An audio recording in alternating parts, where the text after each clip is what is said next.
परक्रिया प्रीतिर हत्याकांड अभियोग पुलिस मो माँ 3 दिन निका चाहिए खोजी खोजी पाउन मो माँ को मारे के पकई दे 3 दिन जिते खोजु हमें पाउन मो माँ को आज खोजु खोजु मो माँ को से जगह पाइनु मो माँ मरे के पड़े आपण किए न्याय तो जल्दी आपण दियो तू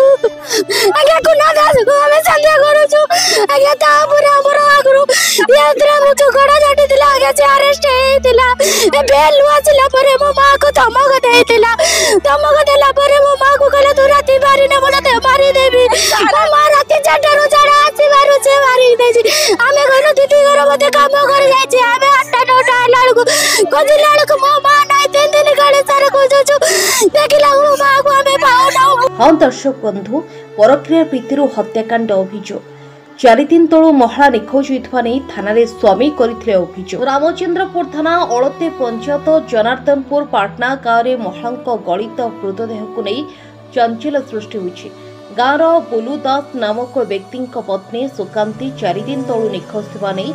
रामचंद्रपुर थाना अभियोग होइतिला।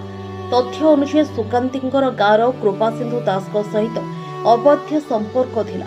घटना प्रघट पर सुकांती मासे तले कृपा सिंधु विरोध में थाना एतला देइथिले जहाको आधार करी पुलिस कृपा सिंधु को गिरफ्त करिथिला। कृपा सिंधु 7 दिन तले बेल रे आसीबा परे सुकांती निखोज हो जाइथिले।